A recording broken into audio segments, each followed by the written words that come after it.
Hello, welcome to Camaro Mods channel. We're going to get back on this project. We're installing the PSN-1 by Innovate Motorsports. This is the actual install of the gauge. We're installing this gauge on this gauge pod here. This is the PSN-1. So on this install, I have most of the wires ran through the firewall now. I believe all of them. And have the O2 sensor wire ran through there. This is the part that clips onto it. And I still have this is the wiring for the gauge sensor, or for the pressure sensor. This is the one more wire that I got to run, and I got to run it to the back of the car. This is for the pressure sensor, and this wire is for this is connect to the computer through the serial port, and it's got in and out on the gauge, data in and out. Okay, we're going to go through this a little bit. This is a Innovate Motorsports. This is the install manual. We're going to go through some of the things it has on it, so you understand a little bit more what it does. Okay, this gauge has it has a pressure switch on it. Display bottle pressure in either PSI or bar. So we want to have it on PSI. So you got your bottle pressure, and this is also a wideband O2 sensor.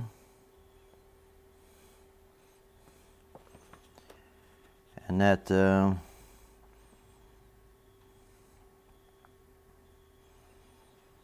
will monitor your,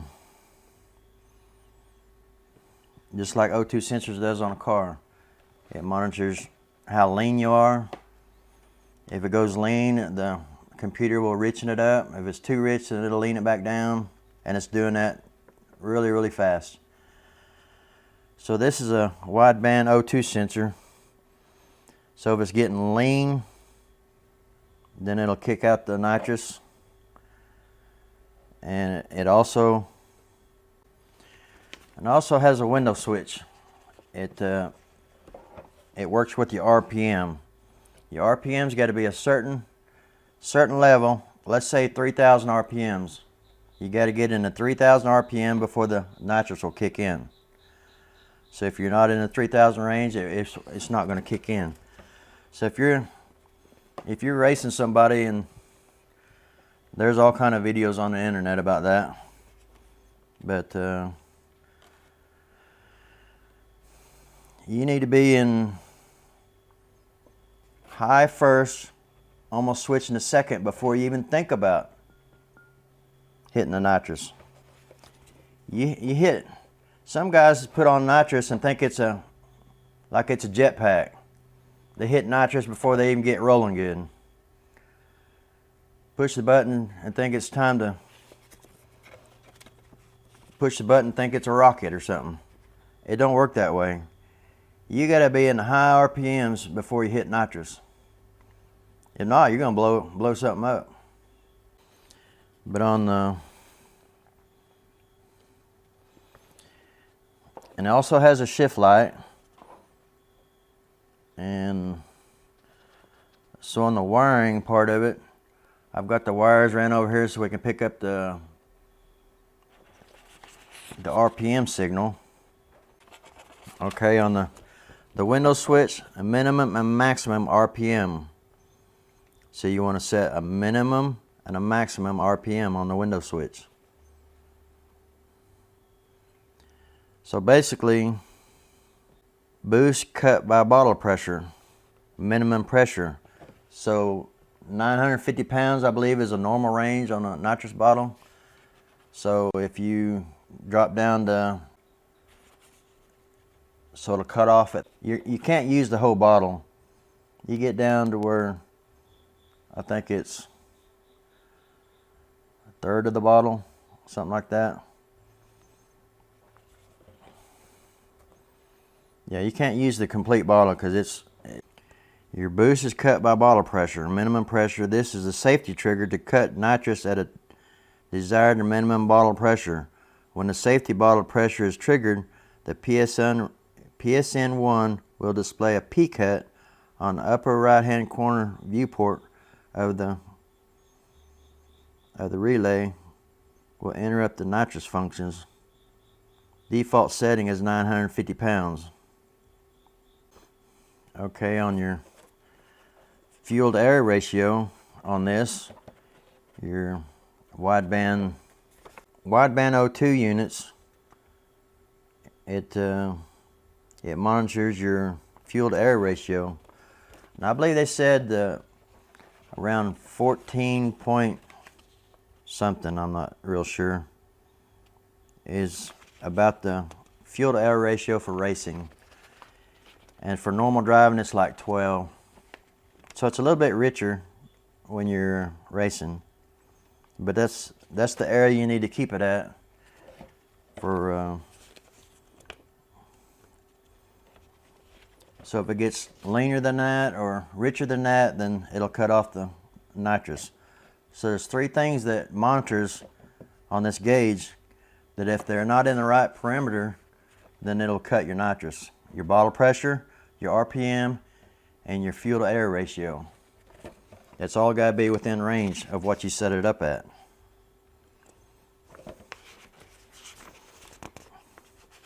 Now you can set this unit up just by pushing the buttons, but we're gonna see if I can find a computer that has a serial port on it. This one here don't.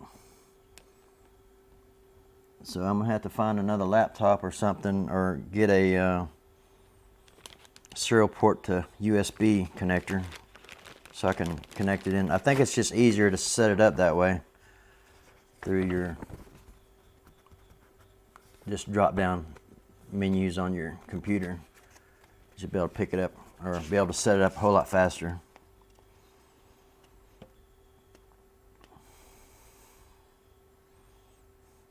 And you can go in and change your fuel types, your different fuels.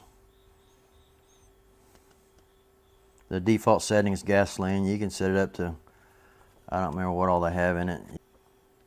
This is the LM programmer. We'll connect this switch to the out port on the wires. So and then we'll have to put the software on the computer and then connect it to the gauge. And this is also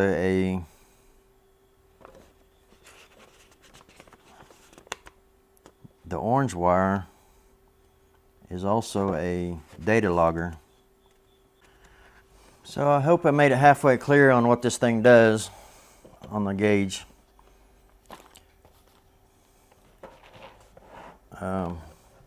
Like I say, it has a shift light on it.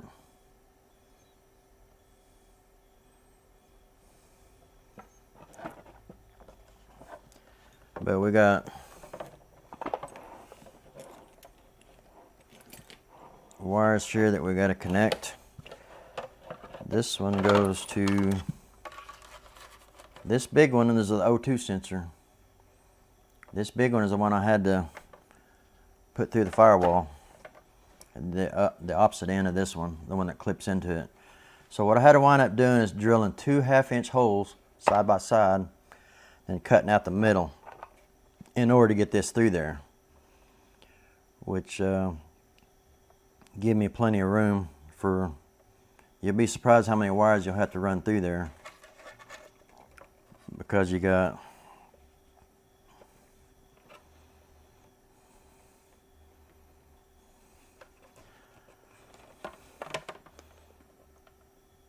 this is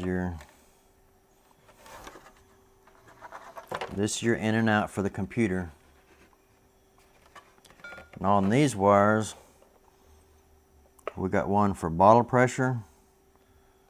That's a 3-pin, so this one here would be for the bottle pressure. And this one would be for your trigger switch. This is the other relay. So this one goes to the trigger for the trigger relay. This one goes to the bottle pressure. Okay, then you have a black wire, which is your ground, your red wire, which is positive, and we have a separate relay for this one. This is the very first, no, it would be your main relay. Number 3 relay. The green wire goes to this red wire. It runs the gauge. So then we have a red wire, we have the black wire. The purple wire is your tack signal. Let me check in here, make sure I'm telling you this right. Okay, your white wire is the headlight power.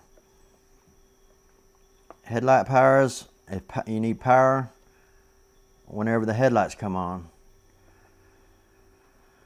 So that way it will dim the gauge down, so it won't be quite so bright. Okay, then you have the yellow wire. Okay, your yellow wire is your data logger. This yellow wire, I was thinking it was orange wire. So that covers all of them here. That'll cover the gauge on this part. So now I want to talk about this right here. Relay number 1 was wrong.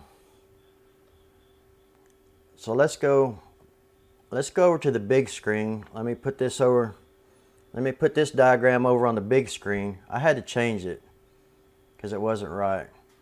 This is too small for you to see probably, but we'll go over to the big screen and I'll show you what I'm talking about. Okay, here we are over here on the big screen. This number 1 relay is not right. I'm surprised I didn't get somebody to comment on that. Because remember, battery, fuse, straight through is your power through. Same way with this one, battery with fuse, straight through. And here's your triggers. This is your triggers, run it straight through. This one is wrong. But when I got to wiring these up, I had them wired right. But then when I went to grab this red wire here that had a fuse on it, I was thinking it should be this one. But I had it wired right. But then I realized my diagram is wrong. So in this diagram, if you got keyed power on, this relay would be on every time you hit the key button. Every time you turn the key on, this relay would be on. See, because you got power coming in and you got your ground. This would become on with key power. What we need to do, we need to change this. These two needs to be turned around. This one needs to come over here on your trigger wire. This red wire needs to be battery and fuse, straight to battery and fuse. This is on keyed power, so it don't even need to be on this line. So I changed it and we'll switch to that real quick. Okay, we got the diagram changed out. This is the way it should be. This trigger wire, your keyed power comes into your trigger and it comes into your red trigger. Your trigger wire right here. Otherwise that would have been hot all the time. This is your battery with fuse. That's hot, and this is only hot when this relay here kicks on. And remember, this one only kicks on when your three settings that you have set up: your RPM, your fuel to air ratio, and your nitrous pressure will kick on this trigger.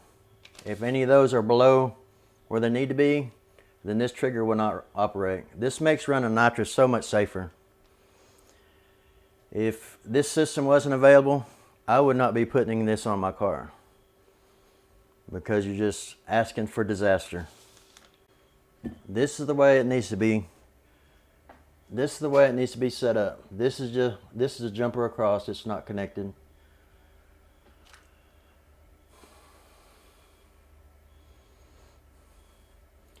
And this is green to gauge. So when you turn on your key, this one turns on.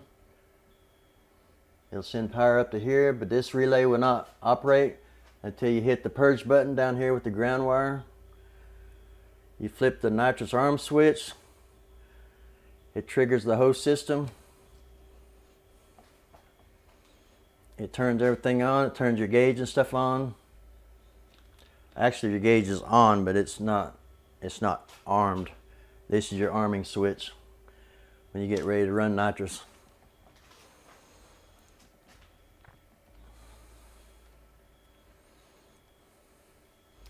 But I'm surprised somebody didn't comment down below and say my #1 relay is not right, because all these need to be battery down here on the bottom, battery with fuse, and this is like 12 gauge wire with a pretty good size, like 25 amp fuse.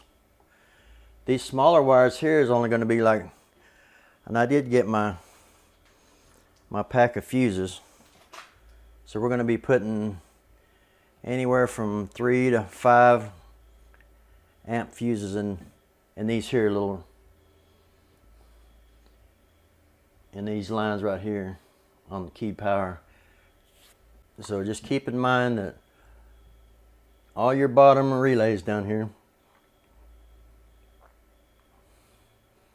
battery to fuse, straight through when these are triggered.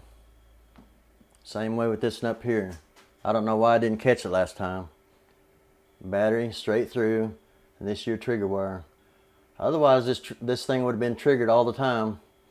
This line was over here on this red wire. Anytime the key power was turned on, this one would be on. Actually, the diagram that I was showing with these two wires switched right here, they're both positive wires. In theory, they would work, but you would be putting keyed power through your relay, which you need more amperage through this for your nitrous fuel solenoids. Now this is wired right. So this is a low amperage wire. This might be an 18 gauge wire, 14 gauge. This is your bigger wires down here going to the batteries. But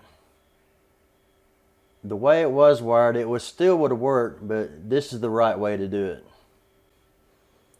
We'll get over to the car now and I'll show you what all I've got done and start wiring some of this stuff up. See this wiring cover here? The split loom. This goes through the firewall. This is the way you need to do it, so you don't have any sharp edges digging into your wire and causing a short.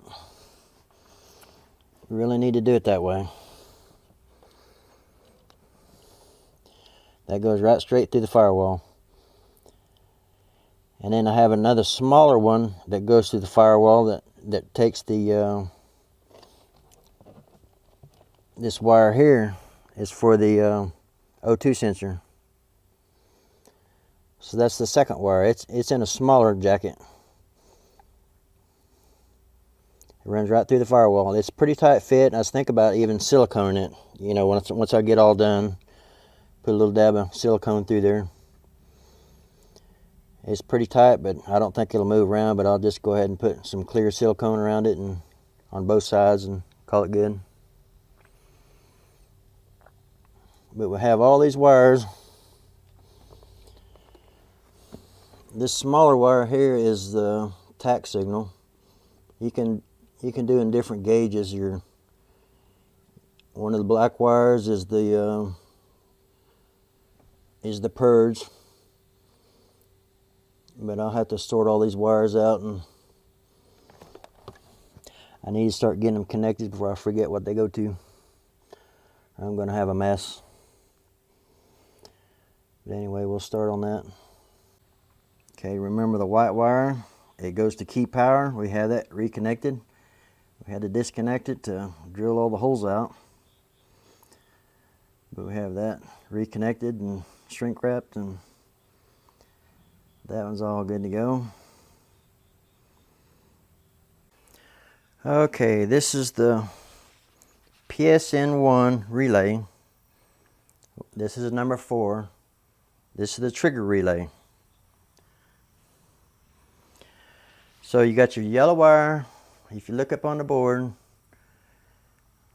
this is going over to the relay. It's going over to relay 1 on your red trigger wire. Yes, we need to put some fuses in this. We'll get that done today. Put like a 2 to 5 amp fuse in there. Okay, here's your blue wire. You look up on the board. This wire here goes through the firewall. This will go to the nitrous trigger wire. This goes to the arm switch. And even if you gotta make sure your wires are right, I had to double check this wire. I'm sure it was right, but I went ahead and checked it with a meter to make darn sure that it was right. So I have this in on the other end. I have it stripped out so I would identify it as the trigger wire. But anyway, all these reds and black wires, I'm going to have to double check them to make sure that they're connected right, because I got lots of wires running through there. But if you do them in different colors or different gauges, like I did on the tack wires, a smaller gauge, and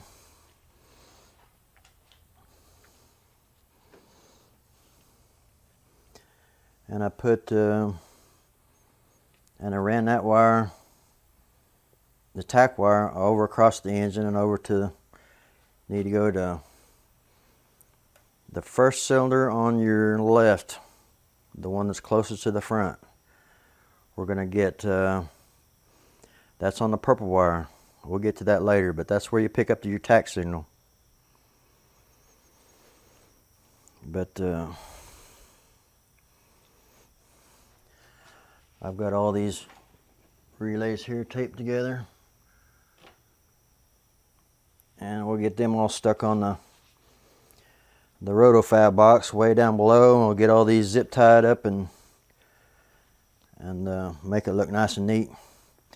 But now I think we'll go ahead and stick these fuses in. You got 3 of these we need to put in. Get that out of the way. I got these shrink wrapped, and I think that's all the connections that has to do with these relays. I'm pretty sure that's all the connections on the relay part. So I've got 2 connections up under the hood. I have to get the tack signal, and I know where the signal is for the headlights. Remember when we did the front bumper? I already have that wire running over to that direction. Remember where the plug-in was? So we'll drop down. I ran 2 wires in a split cover over across the engine, and I got it ran over there for the headlight signal, for the headlight power. And then we got the tack signal we got to get. So we'll get the fuses in. We'll be pretty well done for now. We're going to start working on the gauges here in a minute. Start wiring some of that up before I forget what goes to what. But we'll have to, even if we got to check it with a meter, we'll have to make sure that what wires are going to the right. Got to make it right, or we'll hook up the battery and we'll have a mess. Got to make sure it's right.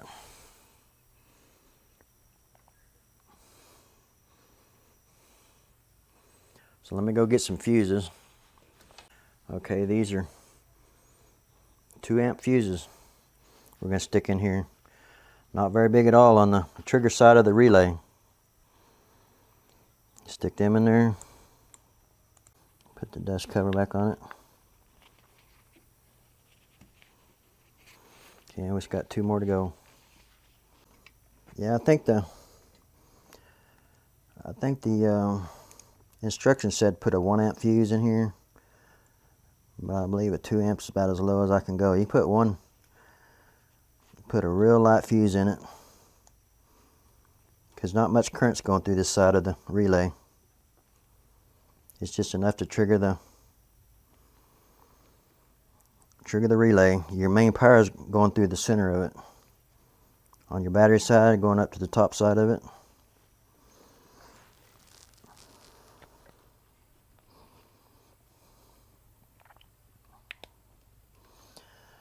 Okay, now we can button all that up.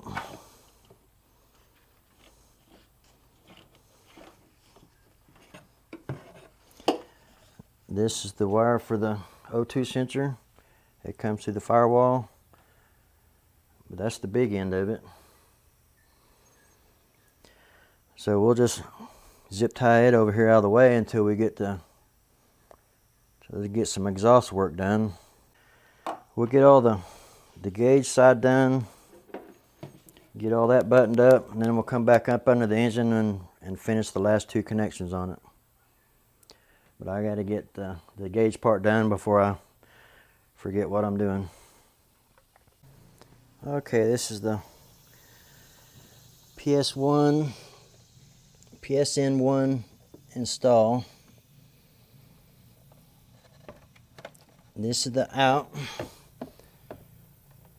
This will go to the computer, to a COM port.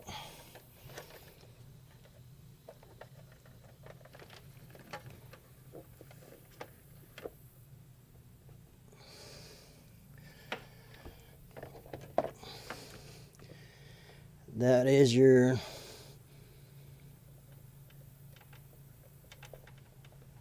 that's the O2 sensors connections. And down here we got, I gotta get this finished up because it's 3 o'clock game time and my wife is hollering at me. But let's go through these wires again. White wire goes to the headlights. Purple wire is the tack signal. This is the red wire that goes to the gauge. I got a jumper coming off of that going to the switches. This is the yellow wire that goes to the data. This one goes to the solenoid. This one back here goes to the pressure switch. And it's too short. I'm gonna have to make that longer. So that's gonna do this install on the PS1 gauge. I'm gonna make the install of the switches on the next video. So it's quite a job, but so far everything's working out good. We'll get the switches wired in next, the purge switch and the activation switch and the bottle heater. So that's going to do it for this video. Part 2 will be connecting the switches. So thanks for watching.